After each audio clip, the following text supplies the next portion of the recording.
Bonjour les amis. Les philosophes posent parfois la question suivante. Quand vous regardez dans le miroir, que voyez-vous? Je ne sais pas si c'est comme ça pour toutes les femmes, mais quand je regarde dans la glace, je vois premièrement ce qui ne va pas. Oh là là, les cheveux! Oh là là, les cernes!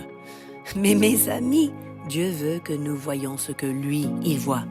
Que nous puissions dire sincèrement ce qu'a écrit le roi David dans le psaume 139, verset 14. Je te loue de ce que je suis une créature si merveilleuse. Tes œuvres sont admirables et mon âme le reconnaît bien. Vous vous rappelez certainement de l'histoire des 10 espions envoyés par Moïse avant que le peuple d'Israël entre dans la terre promise. Dans Nombre 13, 30 à 33, nous voyons que Caleb fait taire le peuple qui murmurait contre Moïse et il insiste, montons, emparons-nous du pays, nous y serons vainqueurs. Mais sur les 12 espions, 10 ont décidé de ne pas croire la promesse. Et ils finissent par dire « Nous étions à nos yeux et à leurs yeux comme des sauterelles ».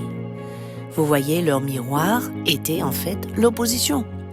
Au lieu de se tenir ferme sur la promesse de Dieu, 10 sur 12 se sont laissés influencer par la grandeur des géants, par la taille des villes vraisemblablement impénétrables.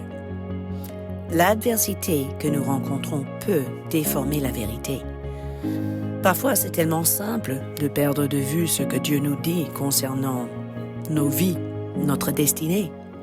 Dans Jacques 1, 23 à 25, nous lisons « Si quelqu'un écoute la parole et ne la met pas en pratique, il est semblable à un homme qui regarde dans un miroir son visage naturel et qui, après s'être regardé, s'en va et oublie aussitôt quel il était. » Mais ça continue. Celui qui aura plongé les regards dans la loi parfaite, la loi de la liberté, et qui aura persévéré, n'étant pas un auditeur oublieux, mais se mettant à l'œuvre, celui-là sera heureux dans son activité. Cherchez-vous le bonheur? Voilà le secret. La parole de Dieu est le miroir qui vous montre qui vous êtes et pourquoi vous êtes fait. Pourquoi ne pas décorer votre glace dans la salle de bain avec des versets bibliques? Comme ça, quand vous vous coiffez ou vous vous brossez les dents, vous vous rappelez de la vérité.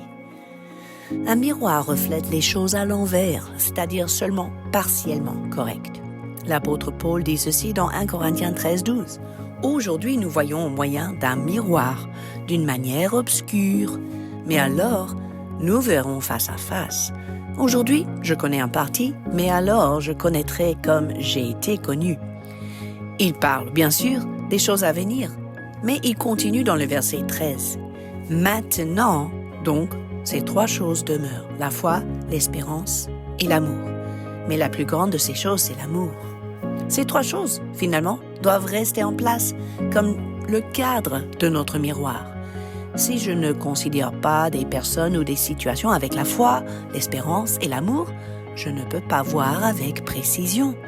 Ma perspective sera influencée par le contraire, le doute, le désespoir, la méfiance ou le manque de pardon. C'est surtout ce dernier qui pose la plupart des problèmes, notamment parce que nous avons du mal à reconnaître le manque de pardon dans nos cœurs. Mais j'en parlerai davantage ultérieurement. Pour l'instant, sachez que le manque de pardon peut potentiellement décolorer l'image des personnes autour de vous. En conclusion, un dernier mot du Nouveau Testament, et c'est un verset que je médite et que je cite souvent, car sa vérité est notre plus grand espoir. 2 Corinthiens 3, 18. Nous tous qui, le visage découvert, contemplons dans un miroir la gloire du Seigneur, nous sommes transformés en la même image, de gloire en gloire, comme par le Seigneur l'Esprit. Cette promesse est magnifique, mes amis. Au lieu de se lamenter de nos imperfections, nous fixons nos yeux sur celui qui est parfait. Et nous devenons de plus en plus comme lui. Petit à petit, le Saint-Esprit fait des ajustements nécessaires afin que le monde autour de nous ne nous voit plus, mais voit notre Jésus.